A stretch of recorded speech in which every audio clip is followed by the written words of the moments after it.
The Atlanta Braves take down the Seattle Mariners 4-1 in game one of their series. And it's a lot more fun when the Braves win. Let's talk about it. This is the Braves Postcast, your instant game reaction for the Atlanta Braves. Part of the Locked On Podcast Network, your team every day. Yes, welcome on into the Braves Postcast, part of Locked On Sports Atlanta, where we cover your Atlanta sports teams each and every day. I'm your host, Lindsay Crosby, author of the Braves Today newsletter over at bravestoday.com. You can follow me on social media at Crosby Baseball. That is Jake Mastroianni, host of Locked On Braves. Follow him on social media at Shortstop Ball. Make sure you're subscribed to Locked On Braves, wherever you get your podcast and on YouTube. Jake has takes, and they're really good ones, so make sure you check those out. And speaking of takes, I want to talk about this surprisingly dominant Braves team tonight. Just Chris Sale looking absolutely fantastic. And then Atlanta getting, after Dylan Lee left the game, some lockdown relief from Tyler Kinley, from Raisel Iglesias. I think that's Kinley's second win in like the last week or so. He just keeps vulturing these things away. In Atlanta's 4-1 win over Seattle. And I think where I want to start, the offense was great in the eighth inning. We're going to get to that. But I want to start with Chris Sale, because I think there were a lot of people who were a little hesitant about the idea of Chris Sale working to get back before the season ended. It's like you got 5 weeks left.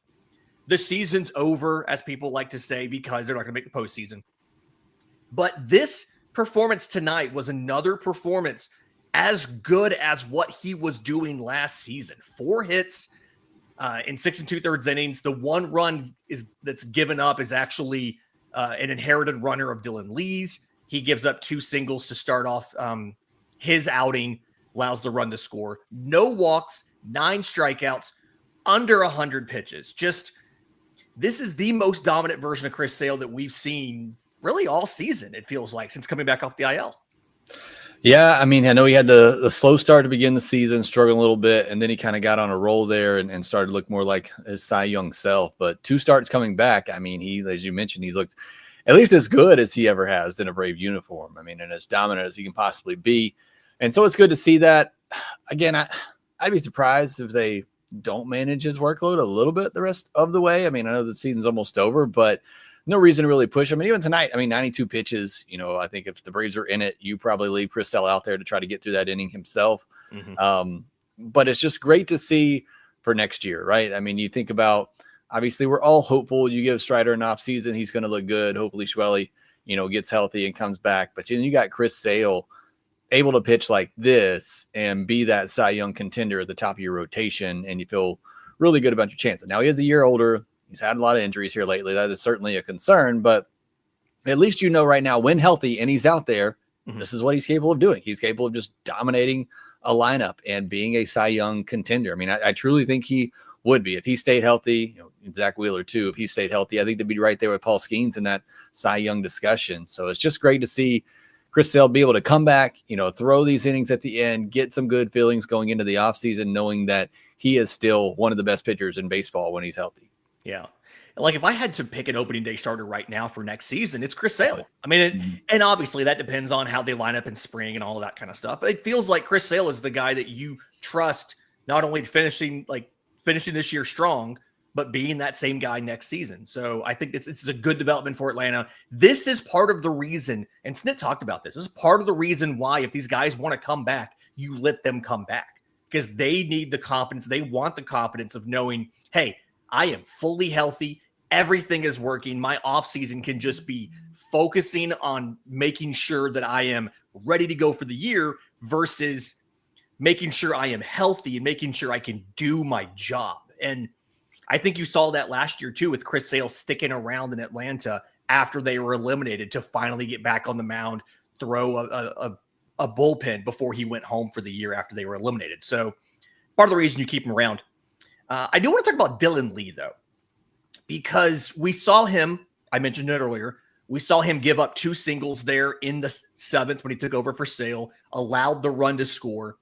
Obviously, that's not charged to him. Like his ERA actually went down in this outing after getting that one out, but he was charged with a blown save, his 7th of the year. And I want to give you his pre and post All-Star game stats because I think they're kind of surprising. A lot of people maybe not realize how rough his second half has been. Pre All-Star break, 42 and a third innings, 2.55 ERA, 6 homers, 10 walks, 45 strikeouts. Okay. Whip of like 0.92. Since the All-Star break, 5.40 ERA. He also has 6 homers, but in 18 innings, 4 walks, 20 strikeouts, whip of 1.3. Is this just like a workload thing? Is some of this bad luck? Like, to me, he doesn't look like he's that much different of a guy from the first half, but he's just not getting the results in the back half of the schedule. Yeah, you do wonder. I see Todd saying in the comment section, maybe he's been a little bit overused. I mean, remember earlier in the season with Iggy's struggles, I mean, you were really having to rely on Dylan Lee a lot in high leverage situations, but I mean, it's still the same stuff. Like you mentioned, it's not like he's doing anything differently. Maybe if he is tired, it's just, locations maybe not as good. You look at it tonight. I mean, the first hit, it's a slider. I mean, down and away, maybe you want that out a little bit further. The second hit was on a fastball middle. I think the only fastball he threw tonight. He only threw 1 4-seam and 1 changeup. All the rest were sliders. And so that one fastball just happened to be middle. So it could be some of that maybe he's just a little bit tired. He got a little bit overworked in the first half as the Braves really just needed somebody they could trust. And he was great. And he was that guy that you continually went to. Maybe it's just a second half correction to a great first half. I mean, but Dylan Lee's been good for years. Yeah, it does give you some concern. We talked about it with a lot of these relievers. It's kind of an audition in the last month. You don't really think about it for Dylan Lee just because he has been proven and he's been there for a while. But if the staff is concerned, I don't know, and I don't see enough in the data for Dylan Lee for me to say whether or not I'm concerned about him going forward. But if the front office feels that might make increase your odds of going and finding another reliever this offseason. I mean, because Dylan Lee is.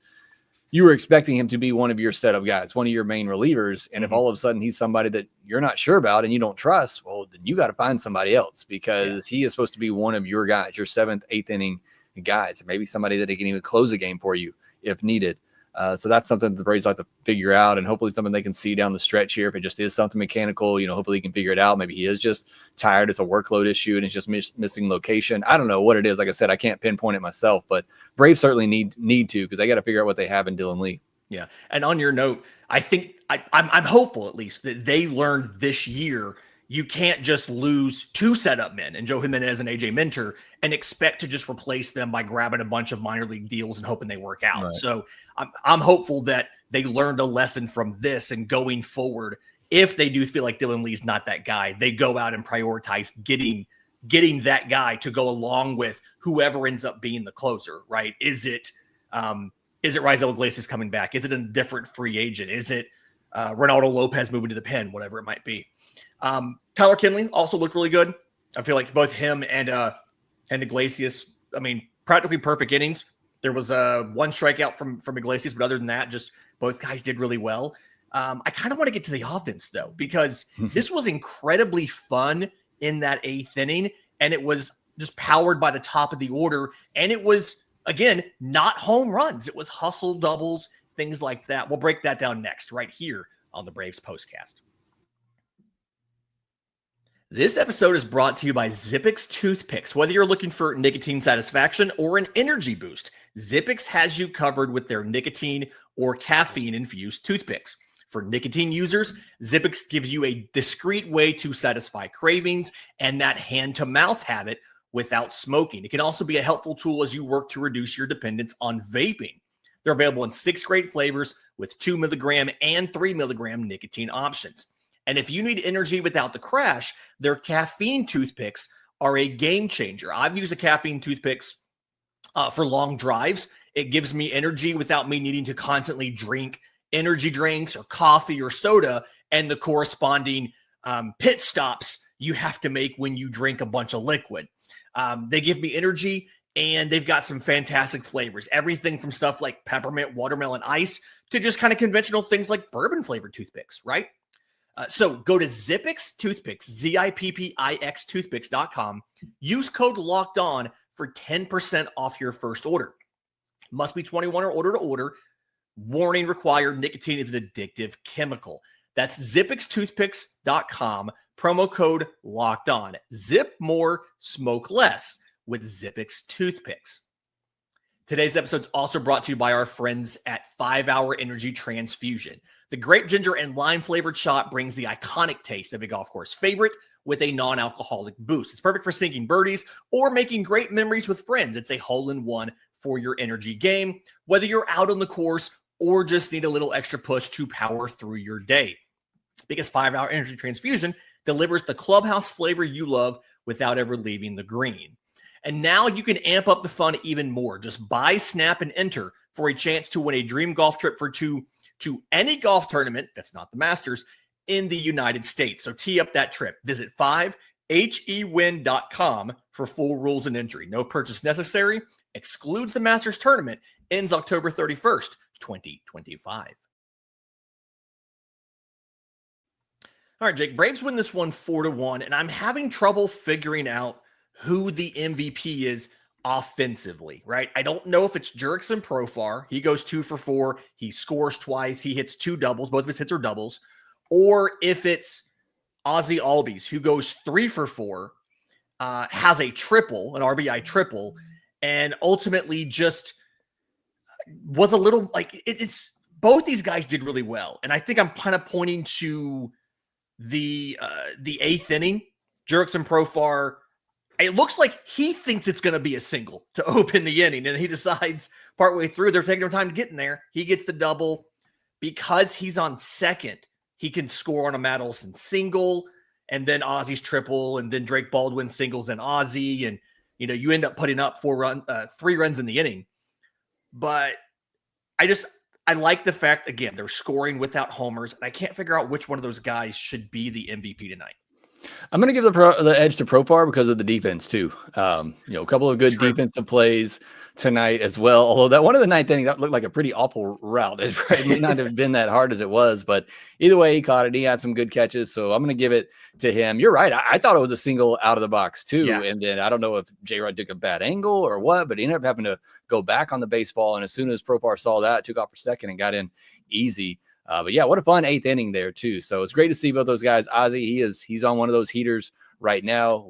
I talk about it all the time. I know you do too. Is Ozzie, when he's hot, I mean, he can be absolutely flaming hot. It's just he comes with some very cold streaks as well. But right now, you ride that wave with Ozzie, and you're going to look at his numbers at the end of the year. He keeps going like this. He's going to get that OPS up above 700. He's going to push 20 home runs or so. His average is up over 240. I mean, at the end of it, it's still not what you want from Ozzie, but you kind of factor in the really slow start that he had, and it's going to be pretty close to the guy that hits 250, 260, 20 to 30 home runs, and close to 750 OPS type of guy. So I think maybe that takes out a need for the offseason, what you've seen with Ozzie here in the second half. Certainly with that option, I thought they were always going to pick it up anyway, but I think definitely with the second half he's had, that's a no-brainer. But both those guys looking great. Profar, coming back and immediately having an impact at the top of the order. Obviously, Cunha wasn't in there tonight, but you put Profar back up there at the top, and he does some good things for you. Yeah, and on the note for Profar, that was his 3rd kid. When you go from man to zone coverage, you get a little bit better energy boost there. Quick note on Ozzie. So this is his 8th multi-hit game in the last 10 that they've played. And he has 4 3-hit games since mid-August. So as bad as he was early, he is making up for that. And I saw a note in the chat. I didn't see who it was. I think it was Mass Boost. His swing speed from the left-hand side has been increasing in the last couple weeks. So one, I think it shows as he gets away from that wrist injury that his power is coming back. And to your point, really gives you a lot of confidence about maybe not needing to find a starting caliber second baseman in the offseason. But then 2, it also makes me wonder, are we going to see some sort of corresponding improvement for Austin Riley next year as well, as he recovers from the injury that he had last year that ended the season? He had a broken hand, wrist kind of thing that ended his season. So kind of makes me wonder, is that going to happen as well?